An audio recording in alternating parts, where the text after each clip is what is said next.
Hi Andrew, how are you, All right, man? brother. Good, man. How are you? Welcome. Yeah, I'm good, thanks. It's uh it's a very chilly 104 degrees out there.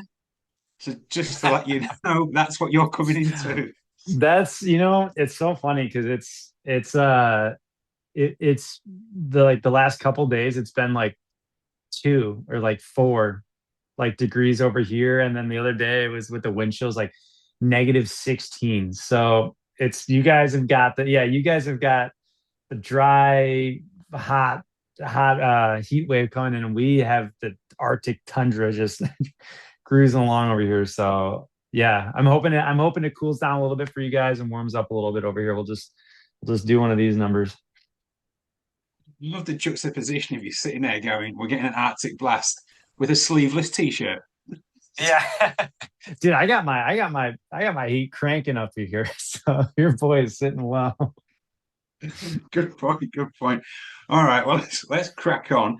It's a new album, you then do Europe, you're about to do Australia. Uh yeah, the band's got its own whiskey. You're also a designer and you've been doing stuff, you do stuff that make them suffer. Please tell me you've got six fingers or something, because like you're just killing it at the moment. What's going on? Yeah, no.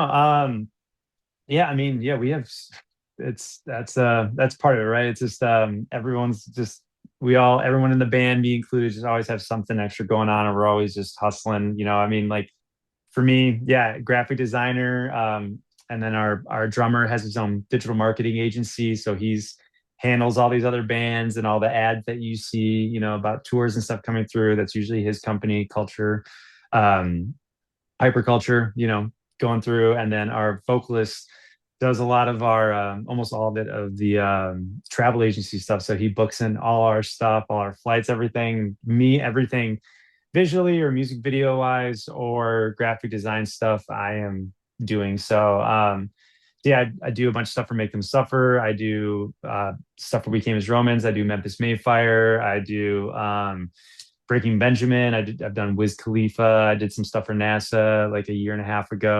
So just constantly drawing skulls and whatever people need, for their stuff. And then as far as the touring goes, yeah, we're staying busy. The record came out I think in August, and we've just been um, kind of trucking away. We just did our headliner a couple of months ago, and which was a great success. We played some of the biggest rooms we've ever played, and took out the band Currents, who was great, and then Johnny Booth and After the Burial, which was such a fun, not only fun tour just to watch those bands, but they're all just amazing humans too. So traveling the world with them was also just great.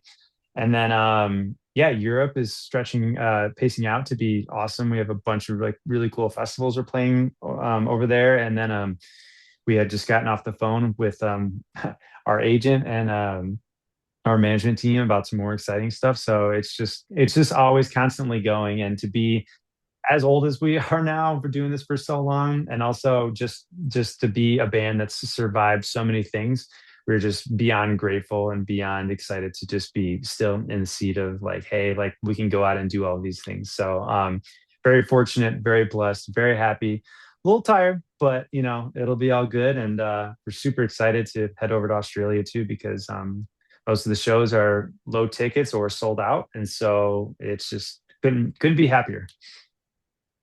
Excellent, excellent. Well, on that, I mean, because you got your five shows you're doing yourself, and then you got the festival Mhm. with Polaris.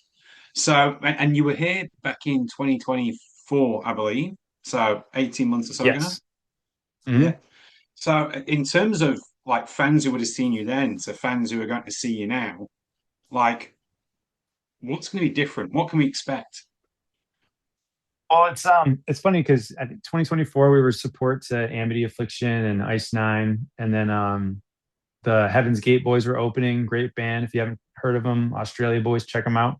Um, but yeah, like that tour was so awesome, and just felt like almost just like a rush. It was just huge shows, and all the bands were so great, and it felt like a festival tour or something. It was amazing. And so the difference between that kind of tour and this kind of tour is you have more time to kind of plan out a set and maybe something to say, maybe a statement, or have more time to play some more pieces of music. And when we were doing the support tour in 2024 to Amity, um, strategically we were like, all right, this is a heavier ish band, so like let's pack a punch, let's play obviously some of our hits, but like let's play some heavy songs.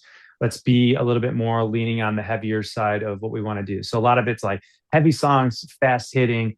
You got 30 to 45 minutes on stage just to knock them dead and then be like, peace. So that's the plan of attack for that animal, that kind of tour. But for this headliner, we're like, hey, like Australia is one of our fastest growing markets, and people are clearly coming out. Like we're gaining such huge traction and such following. We get a great response. We love going over there. It's like everything you could ever want in America on this awesome fucking island, but way better and way more beautiful. So we're like, please take us back. A lot So more anytime chilled as well. so much more chill. I'm like chill to 1,000. Yeah. And so it's like anytime we come back, I genuinely just feel happier every time I'm there. So yeah, it's like a thing where we love coming back and we wanted to make it a regular market that we always come back and pursue and feed and grow and make sure we're putting the time. And so on this new run, things that you can expect are, a couple new songs that we've never played before ever. And in between those songs, tailoring a story or a kind of theme and a something to bring to feel a bit more intimate and connected to these songs instead of, hey, like here's a 30 minutes to 45-minute set, like boom, boom, boom, which is always awesome. There's some bands that I love watching where I'm like, oh shit, Comeback Kid's about to play at this festival and they're 30 minutes just to play some heaters, and see people just destroy each other. Always great. But when you really get to, you know, hear what the band has to say, and everything's tailored, there's nice interludes, there's different like pieces of music that are played through, and certain things that have never been played live before, you get this new kind of fun experience. So we wanted to start doing that over here in Australia. So this will be like the first time we played some of these songs. So with the ticket selling, and we're like, oh, this is going to be perfect. So more of a story, more unheard things, and more intimate, more just kind of time to hear the songs breathe and come to life. Even with We Came as Romans, he tells Yeah. stories and wax Yeah. lyrical. You got to have one or two whiskeys beforehand, and then you're good. Oh man, that's the headline right there. I mean, Yeah. talk about the set list and things like, and obviously we can't go into the specifics in the set list, but the and markets where you're getting stronger in like Australia. Do you actually sit there and go through like, because you guys have a lot of Spotify streams, like fucking Yeah. shit ton. Do you guys go through them and go, hey, look, in this market, this song's absolutely killing it, which it doesn't do normally, and then squeeze that in there? Yeah, it's so funny you said that because you hit the nail on the head.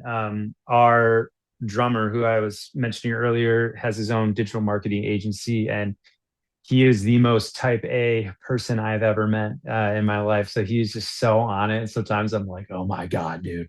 Sometimes I'm jealous because I'm like, this is the most organized man on the planet. And then other times I'm like, I'm so glad I'm, whatever type I am, right? I can go meditate out in the field and be, fine, be blissed out, be, whatever. And I don't have to, it's not, the gears aren't always running, but yeah, he'll always be like, dude, this song crushes here, this song crushes there. So a lot of it is that. And then sometimes it's like a lot of the same, like a lot of our best songs, that stream, it's like, oh, it's pretty obvious, but it is really funny because sometimes we will pick up on our radar being like, why is this song played so crazy in Stockholm? You know what I mean? Like what, so it is cool that we do live in a day and age where you can go look that thing up and you can actually tailor it to your audience. So I just think it's interesting. It's also sometimes hit or miss because sometimes it's awesome a bunch of people listen to the song, but that doesn't mean that they necessarily come out to the shows. So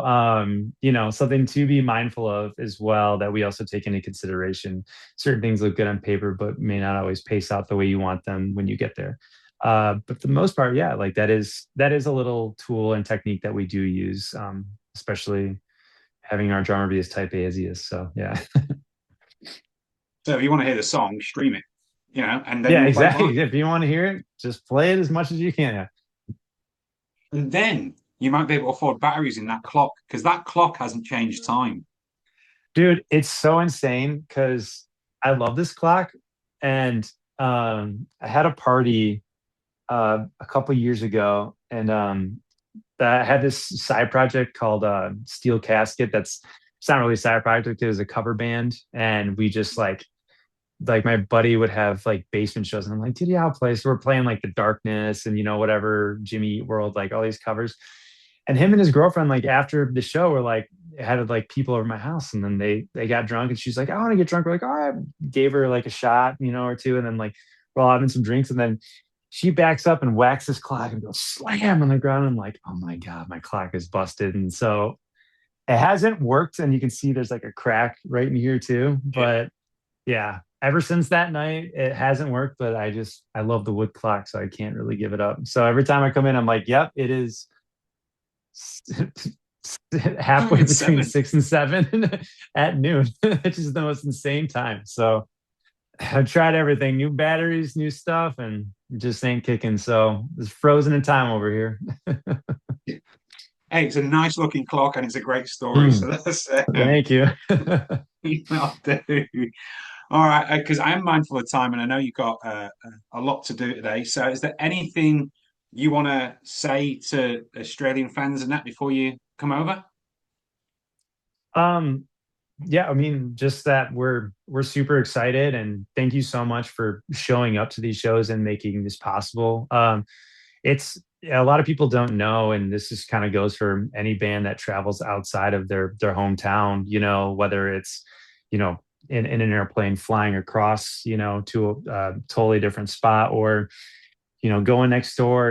It costs a lot of money, and it can and you're away from your family, you're away from your friends, and sometimes you just have situations going on at home. But I will say, every time a fan shows up or says, oh, like your music helped, like it always makes it worthwhile, and it always will keep bands coming back. So showing support, even I'll go buy tickets to shows of this, or even if my friends are playing in town, other bands, I go and buy merch, and or I do the things I can do because I know it helps go around. So having this show, being the show's selling where they're selling, just fills my heart up and makes me so happy that I still have the opportunity to be doing this, because some people aren't fortunate enough to be in the same position, or sometimes some days I'm like, I can't believe that I'm doing this. And sometimes you never know when you're going to be here, when you're going to be gone. So I'm always super thankful, super appreciative. So just wanted to say thank you to whoever has bought a ticket, whoever's coming out, or whoever's considering coming out, or has played the streams or whatever. It just means so much, because you could be doing so many other things with your time, but you chose to do this, and that really means a lot. So that's all. Beautiful sentiment. On that, I will let you go and send you back to Janine. I'll see you guys in a few weeks. I'm in Adelaide, so I'll see you when you turn up in Adelaide with caskets. And best of luck with the tour, man. Dude, thank you. Stoked to hang out in Adelaide. Good to see you, brother. Thanks. Thanks, Andrew. Thanks, Janine.